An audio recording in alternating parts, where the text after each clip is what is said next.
Tonight, parents all over the country and here in Arizona are struggling with the loss of a child to gun violence. It's what prompted our series, 7 Days, 1,000 Shootings in America, looking back 1 year ago this week at the victims and survivors from that deadly week. The I-Team's Erica Stapleton takes a look at one teen's unsolved murder a year ago and the ripple effect it can have on communities.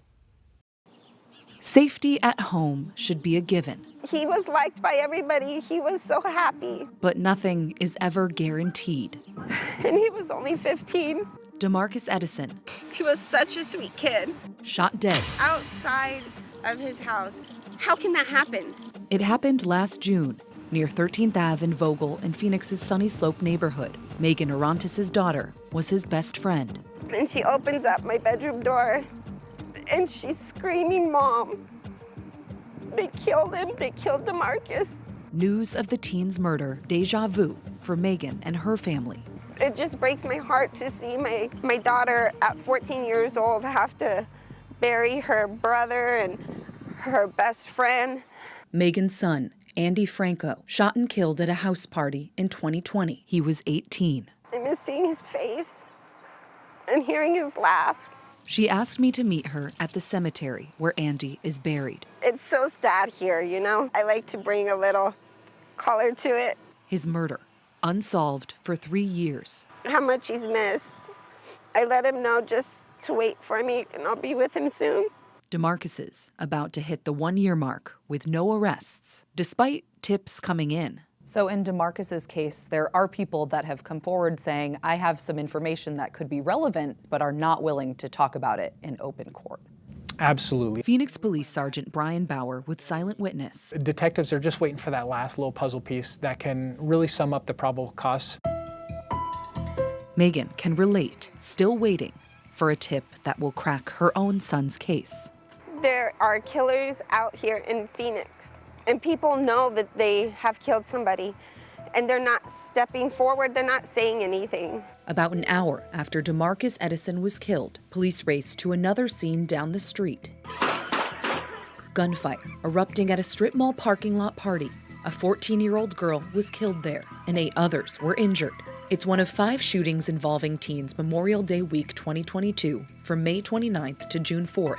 4 of the cases remain unsolved. In the 5th case, a house party where 18-year-old Luis Torres was shot and killed, police arrested another teen for his murder. The suspect had a criminal history involving firearms and wasn't supposed to have a gun. In those teen years, it's not common to think about the long-term consequences. Geronda Montano is an advocate who works with kids and teens. As opposed to using the word senseless, maybe we could replace that word with let's make sense of what's happening. She calls the teen years primal. You have either kids trying to prove something to someone, or kids trying to be something because they want to be looked at a particular way, or maybe because a kid has been marginalized. And even though there are more discussions now about mental health, support isn't always there, and the COVID-19 pandemic exacerbated everything.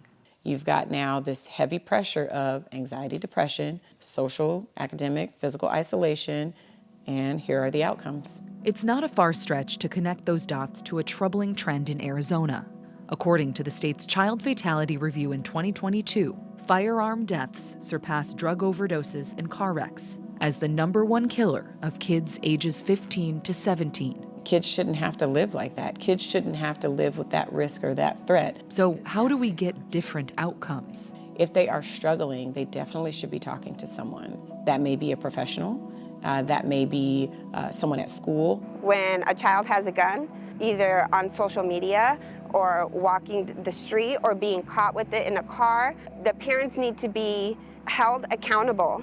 I want to see in high schools, in junior high, in elementary school, a hotline where you can call about a child who has access to a gun. Speaking up. My son loved to sing. Megan won't stay silent. He liked all the rap music.